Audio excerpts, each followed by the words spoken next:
Donc voilà, le fauteuil prévu pour rouler sur du plat. Et j'ai fait tomber mes clés. Bon, c'est pas grave, c'est les clés de la Banque de France, on va les ramasser avant que quelqu'un les prenne. Vous êtes tombé du fauteuil. J'ai pas envie de tomber. Tu vas descendre gentiment. Sa vie a basculé. Voilà. Il doit désormais trouver la force de se relever. C'est ce qu'on appelle une chute suisse. J'avais pas percuté. Le but, c'est de monter les fesses. Depuis tout juste un mois, Jasmin apprend à vivre sur une seule jambe. Y a rien dedans. Allez, tu sautes sur ta patte. Nickel. On s'assoit. Champion. Avance tes mains. Penche-toi, pousse vers le bas. Voilà. Il s'entraîne à manipuler son fauteuil, à surmonter les obstacles pour continuer à avancer. Ouais. Allez, penche-toi. Pousse vers le bas. Vas-y, vas-y, vas-y, vas-y, vas-y, vas-y. Sur la plateforme verte, tu tournes à droite, tu fais attention, il y a l'EDF qui est passé, il nous a fait un petit trou dans le trottoir. Oh, là, ça commence à... Vas-y, tu tomberas pas. Vas-y. Allez. Voilà, j'arrête là. Allez, top chrono, 2 jours et demi pour faire le parcours.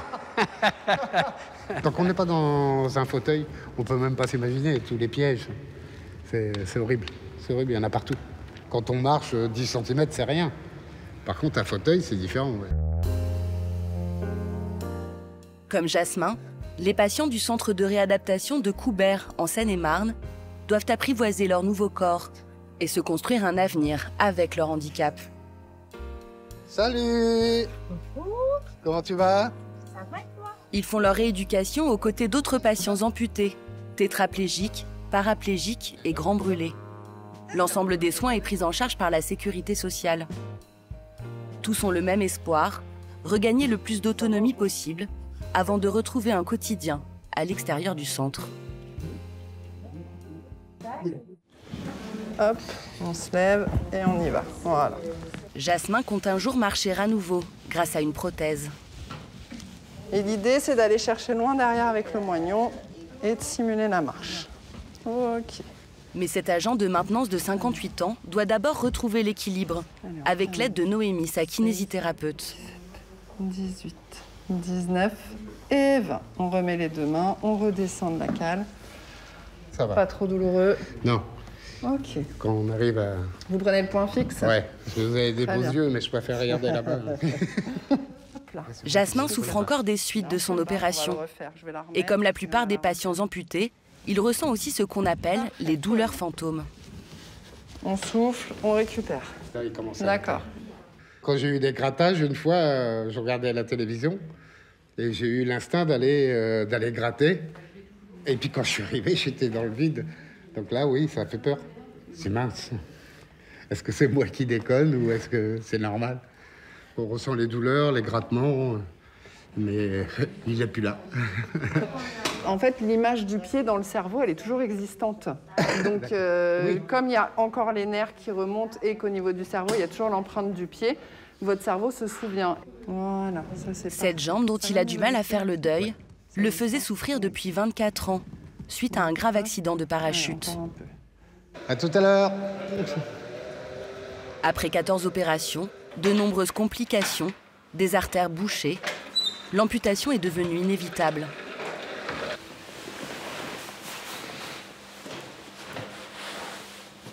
La première fois qu'il m'a dit « il va falloir envisager », ça a été un choc. La question c'était est-ce qu'on coupe ici ou si on coupait au genou. Et ça, il m'a dit on verra sur la table d'opération.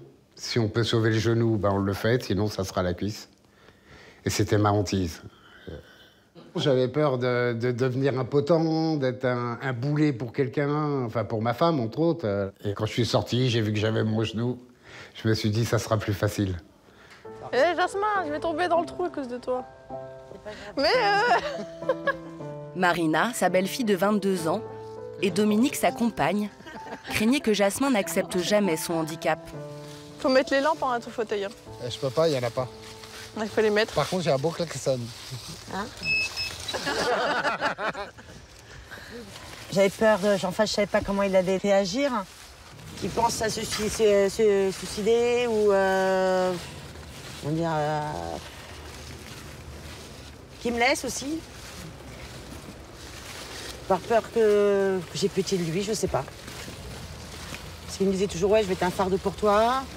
Qu'est-ce qu'on va faire? Ouais. Bah, t'as vu, j'ai bien changé. Hein. Bah oui, heureusement. T'as vu du bien d'ailleurs. T'as une force, Jasmin, tu t'en rends pas compte. Vraiment. Elle va me faire pleurer. Ah, purée, Il y a de la poussière. Ouais, je supporte pas le pollen des champignons, là. Avant son opération, Jasmin a eu le temps de se préparer à ce changement de vie radical. Là, t'es bien ou tu... Là, je suis bien.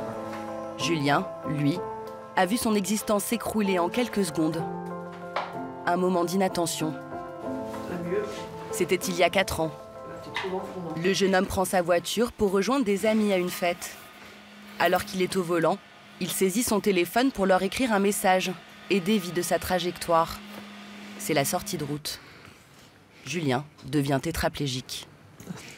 Comme j'étais quelqu'un d'assez fêtard et qui aimait bien aller en boîte de nuit, donc petite photo souvenir d'une boîte de nuit.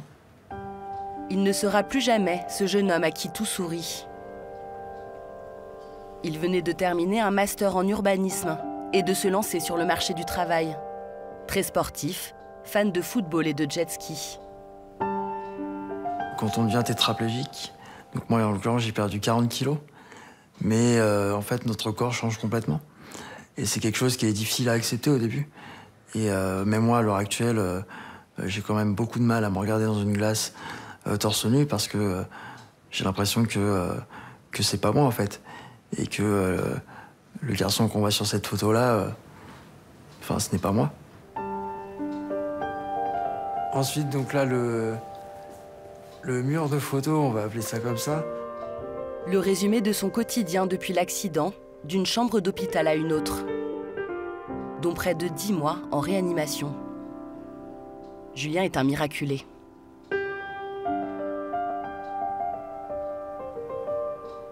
Je leur dois la vie. Je pense que voilà, sans eux, je serais plus là aujourd'hui. Mes poumons étaient détruits à 80%. Un soir, ils sont venus annoncer à ma maman qu'en gros, c'était bientôt terminé et qu'il n'y avait plus grand-chose à faire pour mes poumons. Et en fait, à ce moment-là, ils ont testé une dernière machine qui a marché au bout de 5 semaines. Parfois, voilà, quand je suis un peu moins bien, je me dis, bon, est-ce qu'il aurait mieux pas fallu qu'ils se battent un peu moins et que ça s'arrête là, quoi. Mais bon, malgré tout, je suis quand même content d'être en vie. Parce que voilà, c'est pas parce qu'on est en fauteuil qu'on peut rien faire. Julien retrouve un sens à sa vie en se raccrochant à ses progrès physiques. À son arrivée ici, il y a 1 an et demi, il pouvait à peine bouger les bras. Enfonce-le un peu plus, même si tu veux. Grâce à ses séances d'ergothérapie et à 2 opérations de la main, le jeune homme peut désormais manipuler des objets. Alors, fais-moi le malin. T'inquiète. Waouh. T'as vu, j'ai même enlevé le... J'ai tout retiré avec. Hein. Bravo. Trop de force. Ouais. Les premiers mois de rééducation sont cruciaux pour les blessés médulaires, ceux dont la moelle épinière a été touchée. C'est pendant cette période qu'ils peuvent retrouver en partie leur capacité physique. Avant, j'arrivais pas à tenir la brosse à dents. Le fait, avant pour manger, j'avais une attelle où on mettait la fourchette dedans et qui me permettait de manger. Maintenant, je peux manger tout seul, enfin, en tenant la fourchette normalement. Pour boire, ça aide aussi. Je me sers de cette main-là aussi pour boire. Ça fait du bien. Et c'est ce qu'on dit, un petit pas pour l'homme, un grand pas pour l'humanité. Donc nous, ça serait plutôt un petit pas pour un valide et un grand pas pour un invalide. Donc ouais, c'est des petites victoires au quotidien, mais qui font plaisir. Des petites victoires qu'il publie sur les réseaux sociaux. Il en fait même des tutos. Donc aujourd'hui, voilà, je voulais vous montrer comment on peut réussir à se mettre du gel tout seul. Des conseils pratiques à destination d'autres personnes tétraplégiques. Et ben, système D, on fait couler du gel sur le lavabo. Donc voilà, on met du gel. L'objectif est aussi de sensibiliser les valides sur le handicap. Oh, bravo. Oui. Ça va, mon jus? Ça va, c'est quoi ce truc-là, là? Tu rentres des courses? C'est un déambulateur, ça me fait pas rire. En devenant tétraplégique, c'est aussi tout l'environnement amical de Julien qui a changé. Je fais un sprint. Béatrice a 57 ans. Elle est atteinte d'une sclérose en plaques. Allez, Juju. Non, pas trop vite, hein. Oh! Ah non, quand tu lui appuies sur son bonnet, il avance vite. Naïma a les jambes paralysées depuis un accident de voiture. Marc, lui, souffre de lésions au cerveau suite à une chute lors d'une course cycliste. Ce sont tous des anciens patients du centre de Coubert. Et à notre amitié. Voilà. Surtout à notre amitié. L'amitié qui dure. Non. Un fracteur. Contrairement à Julien, ils ont déjà terminé leur rééducation. J'espère reprendre le boulot pour le mois de janvier. Ça fera 2 ans que j'ai eu mon accident, que je suis en arrêt. Et bon, au bout d'un moment, tu as envie d'un lien social. T'as envie d'autre chose, t'as envie d'autre chose. Moi, je le sais que, tu sais, quand je me suis arrêtée, ça m'a fait drôle. Ça, moi, c'est pas le travail, c'est la voiture. C'est que je me dis, voilà, le jour où je pourrai reconduire, je me dirais, voilà, ma rééducation est terminée. Quoi. Avec ses compagnons d'infortune, Julien a appris à relativiser. Assez de danse. Quand je suis arrivé à Coubert, je connaissais pas du tout, quoi. Enfin, je sortais de la réa, j'arrive et je me disais, oh là là, il y a trop d'handicapés par ici. Mais en fait, t'oublies qu'en fait, t'es comme eux, quoi. T'es comme eux. Par rapport à mes problèmes de santé, c'est vrai que moi, ça m'a beaucoup aidé parce que de voir Juju, de te voir toi, puis tout compte fait, eh ben, on va avancer avec eux. Dans 6 mois, Julien devrait à son tour quitter le centre de réadaptation. Fatigué, énervé ou autre, ça se voit tout de suite. D'ici là, il veut à tout prix franchir un palier déterminant pour son autonomie. Il joue où? Par là. Maîtriser les transferts, c'est-à-dire réussir à se déplacer de son fauteuil à son lit ou au siège d'une voiture. Sa kinésithérapeute l'entraîne à passer du coussin de gauche à celui de droite. Remets un peu ton pied en arrière. Comment tu fais pour remettre ton pied en arrière? Soulève plus. Ouais, pas. ouais, c'est bon. Nickel. T'arrives à faire correctement. Oh là là. Voilà. C'est un bon élève. Puis il veut toujours faire plus. Des fois, on fait un peu trop. Il va continuer à progresser? J'espère, en tout cas, on fera tout pour. Après, rien n'est garanti, il le sait, mais on fera tout pour. D'ici une semaine, le bon élève va pouvoir prendre un peu de répit. Les médecins lui ont accordé la permission exceptionnelle de rentrer 15 jours dans sa famille. C'est pas trop mal. Pas mal. Bonjour. Est-ce que vous pouvez m'ouvrir l'ascenseur, s'il vous plaît? D'autres patients tétraplégiques savent que même en enchaînant les séances de rééducation, ils ne feront presque plus aucun progrès. C'est le cas d'Ahmed. Mettez-moi l'étage après, s'il vous plaît, parce que je peux pas appuyer. Ce père de famille de 47 ans doit se résigner à ce qu'on accomplisse pour lui tous les gestes du quotidien. Bonjour. Ça va? Oui, ça va. J'en mange d'abord. Ça vous convient? Attends, t'as oublié quelque chose de très important, là. Ah oui. Voilà. Ça va comme ça? Très bien. Un peu de poisson? Non, non. Non? Poisson, j'ai eu ma dose. Hein. Tu peux. On peut donner le meilleur repas du monde. Et si vous ne le mangez pas vous-même, ça fait pas plaisir, quoi. Pour moi, c'est pas le même goût, c'est pas le même... J'avais du mal à accepter. J'étais sûre que vous allez faire ça. J'ai faim. Ouais. Je les appelle tous mes petites sœurs. Je sais que tous bien de moi. Je connais. Le jour où je vais sortir d'ici, t'as intérêt à te cacher, quoi. Parce que je vais pleurer comme un... Comme un bébé. Pire. Pire qu'un bébé. Oui. Ah. Est-ce que tu peux me rapprocher un peu le téléphone, s'il te plaît? Ici. Ahmed est devenu prisonnier de son corps 15 mois plus tôt. Il passait alors l'été en Algérie avec sa femme et ses 4 enfants. C'est le jour du départ des vacances. Le bateau était en train d'accoster et les enfants me disaient « Ah, papa, On va voir ma grand-mère, on va voir tel cousin et tout. Ils étaient super contents, j'oublierai jamais cette photo, franchement. Agent de maintenance pour la RATP, cela fait 2 ans qu'Ahmed économise pour s'offrir ce voyage. Tous les jours, on allait à la plage, on nageait, on sortait, on jouait un peu au foot. Franchement, c'était inoubliable. Le père de famille a aussi l'habitude de faire des sauts dans la mer pour amuser ses enfants. Un après-midi, le jeu tourne au drame. Ahmed atterrit la tête la première sur le sable et se retrouve paralysé. Les pompiers sont arrivés et ça, c'est un truc que je n'oublierai jamais. Il y avait mon garçon de 7 ans. Il me disait « Papa, tu vas pas mourir. Papa, tu vas pas mourir. » Et je leur avais dit « Ne vous inquiétez pas, mes enfants. Papa, il est là, il se bat pour vous. » Ahmed arrive au centre de Koubert 5 mois plus tard, persuadé qu'il pourra remarcher.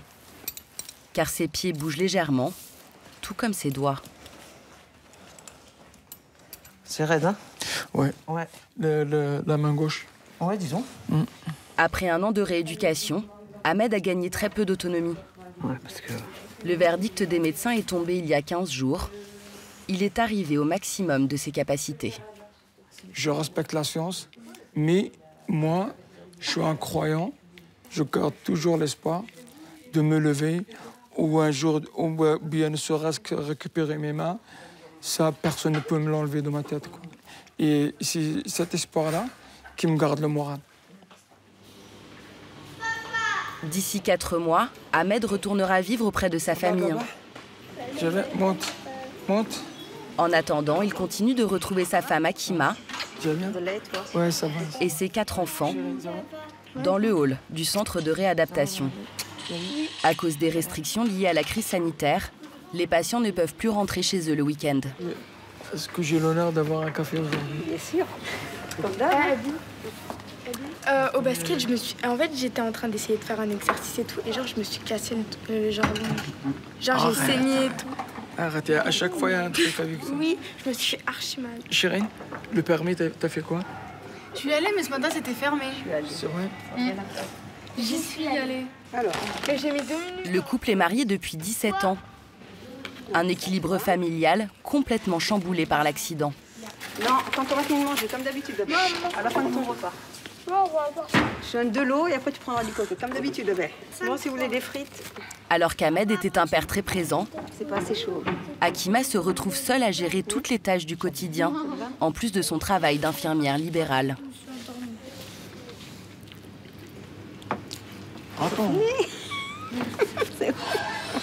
La charge sera encore plus lourde avec le retour d'Ahmed au domicile.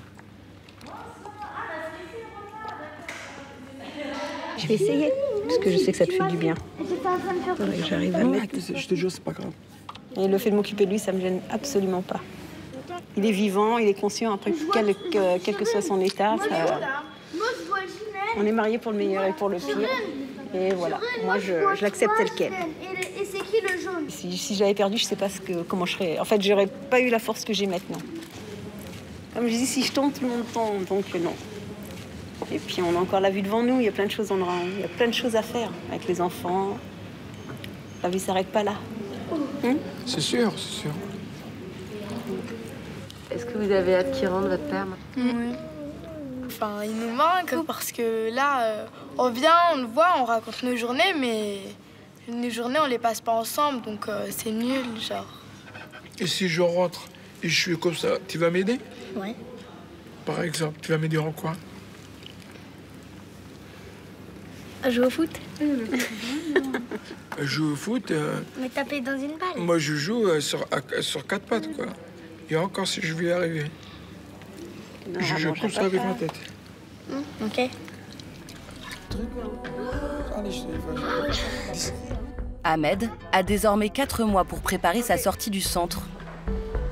Sophie, son ergothérapeute, lui fait tester plusieurs fauteuils électriques pour qu'il choisisse le plus adapté à son handicap. Vous essayez quand même, s'il vous plaît, mais faites gaffe. Il est un peu nerveux. Et tu vois. Youhou! Il fonce, hein. que ça, elle est trop sensible, ça. Après, il faut laisser le temps de le prendre en main, si j'ose dire. Les fauteuils haut de gamme comme celui-ci peuvent coûter jusqu'à 40 000 €. Mais si, vous êtes capable. Il va vraiment être 10 heures par jour dans ce fauteuil. Moi, j'estime qu'il faut un fauteuil qui soit vraiment sophistiqué, où il puisse vraiment s'allonger, par exemple, presque complètement, quoi. Limite, se verticaliser, pourquoi pas. Voilà, aller dehors, aller dedans et être confortable. C'est pas mal. Ahmed devra aussi débourser au minimum 80 000 € pour une voiture adaptée. Il lui faudra aussi trouver un logement avec de nombreux équipements. Or, il ne touchera que 900 € par mois d'allocation adulte handicapé. Bonjour Céline, ça va? Céline est une des assistantes sociales du centre. Sur ses conseils, Ahmed a fait appel à une avocate. Du coup, là, ce qu'on va faire, c'est qu'on va appeler votre avocate. Ça marche. Faire un petit peu le point, savoir si elle a eu des retours au niveau... Car Ahmed peut prétendre à une indemnisation. Prévoyant, il avait souscrit une assurance accident de la vie. Donc, on voulait savoir si de votre côté, vous aviez eu un retour des assurances. Alors, c'est en cours. Ça ne devrait sans doute plus tarder.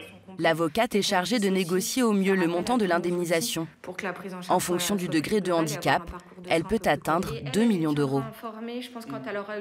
C'est des montants qui peuvent paraître beaucoup, mais l'indemnisation, elle est faite souvent en une fois.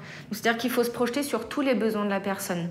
Donc, à partir du moment où on prend des aides techniques, de l'aide humaine, l'achat d'un bien immobilier, on se rend compte que certes, ça représente beaucoup d'argent, mais finalement, c'est très vite utilisé pour tous les besoins des personnes. Ahmed espère obtenir une avance de l'assurance pour acheter rapidement un logement qu'il pourra adapter à son handicap. Merci beaucoup. Bonne fin de journée. Merci. Vous passez le bonjour à votre femme? Il ne veut pas retourner vivre dans sa maison. Une location sans aucune chambre ni salle de bain au rez-de-chaussée. Bon, allez, bonnes vacances. Bonnes vacances, mon grand. Merci. Pour Julien, c'est le départ tant attendu. Il sera hospitalisé à domicile pendant 2 semaines.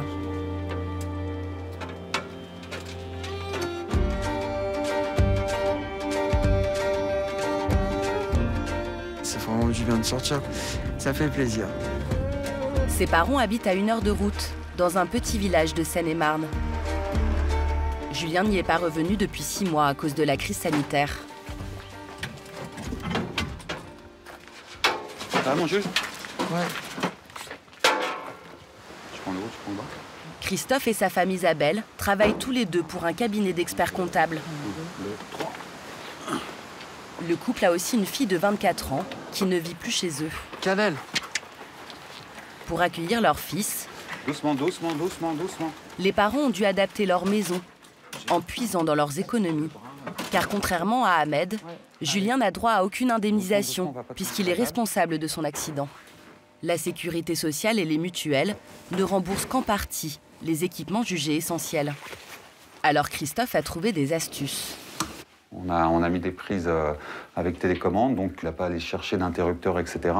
Derrière le lit, voilà, il s'allume.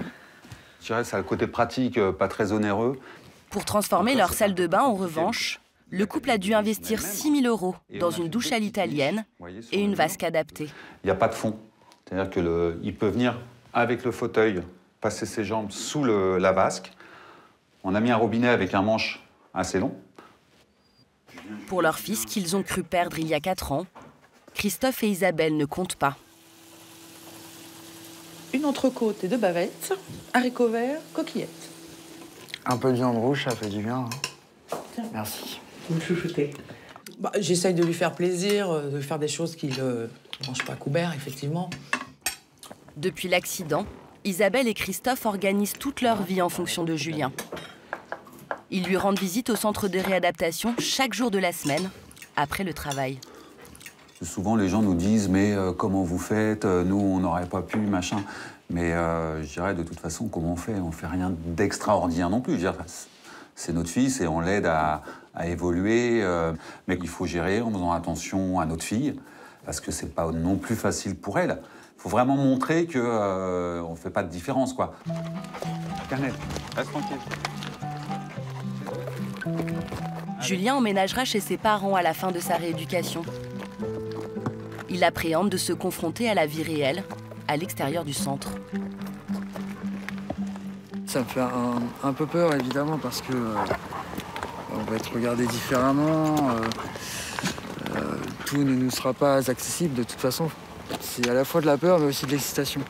Je vois ça comme presque une seconde naissance, en fait. C'est une deuxième vie. Avec la même tête, mais un corps différent et encore des autres choses à vivre. Et déjà des projets à l'horizon. Julien voudrait trouver un travail à temps partiel, repasser son permis de conduire si son handicap le lui permet, et surtout, habiter à terme dans son propre logement.